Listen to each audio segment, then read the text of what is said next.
Okay, my name is Sebastián Salgado. I'm a journalist from Argentina.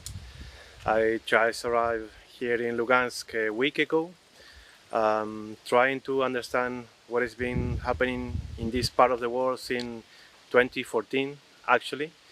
Most of the corporate media in my country, they have this opinion related, um, let's say, near of what the European media says about.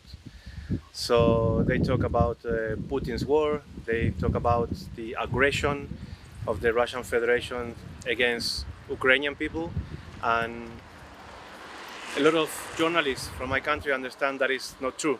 So I decided to calm myself and share all the information that I'm having with a lot of journalists in Argentina and in Latin America. We speak Spanish, that's our language, and there's a lot of people interested and really know what's is going on here. So we're trying to help in that. We know there's a lot of censorship and blockade for the Russian media. In Argentina, we cannot see RT or Sputnik anymore because it's blockade from the web, from YouTube. So we're trying to break that, to break that blockade, because we understand that the access of people to information, it's a human right.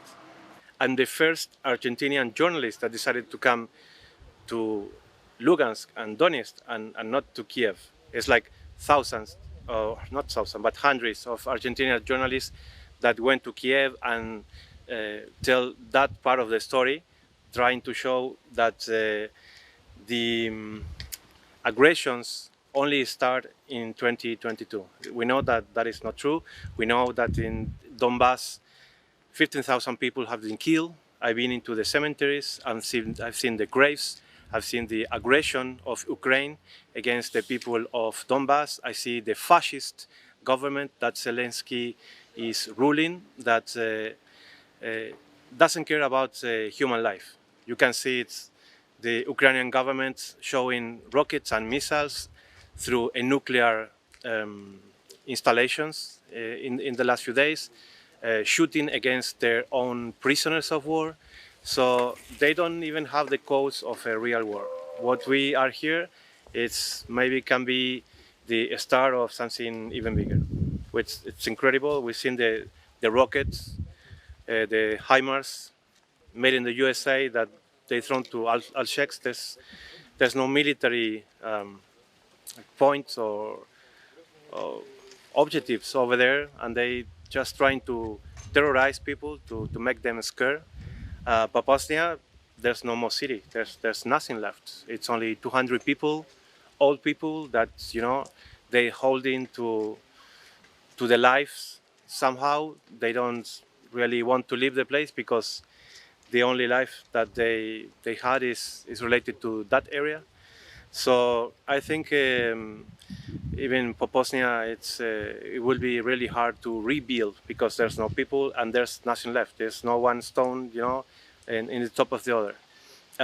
In here, we are very impressed because for me, the most important thing that I've seen here, it's that I could tape with my equipment the Ukrainian tanks hiding between the buildings of civilian populations.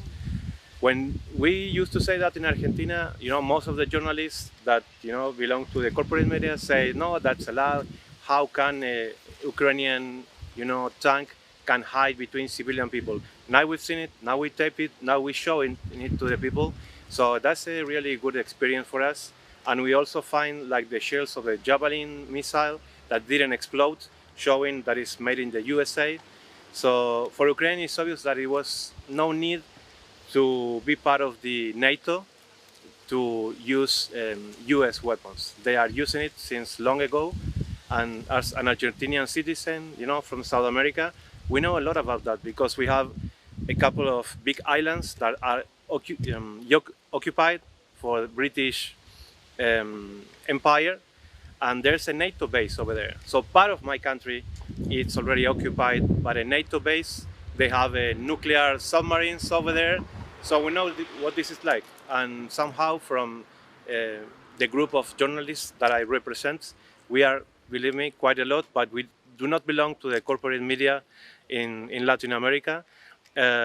We also want to express the solidarity with the Russian and with the people of Donbass, because what you people are doing in this military operation, it's something that you're doing not only for yourself, but for the whole world.